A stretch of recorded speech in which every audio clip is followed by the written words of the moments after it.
امام شیبی رحمۃ اللہ علیہ بیان کرتے ہیں، ایک مرتبہ حضرت عمر رضی اللہ تعالیٰ عنہ کے پاس ایک عورت آئی اور اس نے کہا، امیر المومنین، میرے شوہر جیسا نیک آدمی شاید دنیا میں کوئی نہیں۔ وہ دن بھر روزہ رکھتے اور رات بھر نماز پڑھتے رہتے ہیں۔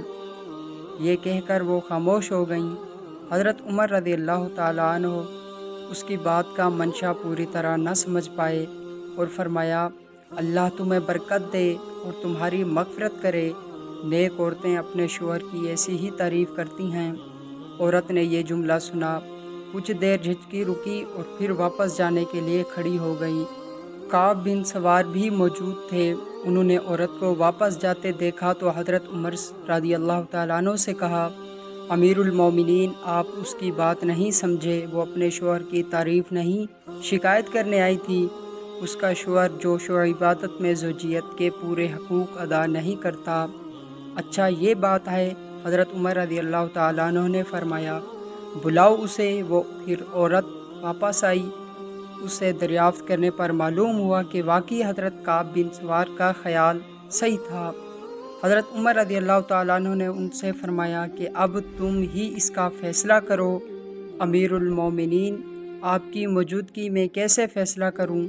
حضرت کعب رضی اللہ تعالیٰ عنہ نے کہا، ہاں، تم نے ہی اس کی شکایت کو سمجھا، تم ہی اس کا ازالہ کرو۔ حضرت عمر رضی اللہ تعالیٰ عنہ نے فرمایا۔ اس پر حضرت کعب نے کہا، امیر المومنین، اللہ تعالیٰ نے ایک مرد کو زیادہ سے زیادہ 4 عورتوں سے نکاح کی اجازت دی ہے۔ اگر کوئی شخص اس اجازت پر عمل کرتے ہوئے 4 شادیاں کرے تو پھر تو بھی ہر بیوی کے حصے میں 4 میں سے 1 دن رات آتے ہیں۔ اس سے معلوم ہوا کہ ہر چوتھا دن رات ایک بیوی کا حق ہے۔ لہٰذا آپ فیصلہ دیجئے کہ اس عورت کا شوہر 3 دن عبادت کر سکتا ہے، لیکن چوتھا دن لازماً اسے اپنی بیوی کے ساتھ گزارنا چاہیے۔ یہ فیصلہ سن کر حضرت عمر رضی اللہ تعالیٰ عنہ بھڑک اٹھے اور فرمایا، یہ فیصلہ تمہاری پہلی فہم و فراست سے بھی زیادہ عجیب ہے۔ اس کے بعد حضرت عمر رضی اللہ تعالیٰ عنہ نے حضرت کعب رضی اللہ تعالیٰ عنہ کو بصرہ کا قاضی بنا دیا۔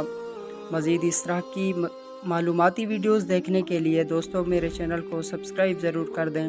اپنا بہت خیال رکھیے گا، دعاؤں میں یاد رکھیے گا۔ والسلام۔ چینل کو سبسکرائب کرنا ہرگز نہ بھولیں۔ اس طرح کی ویڈیوز کے لیے چینل ضرور سبسکرائب کر دیں۔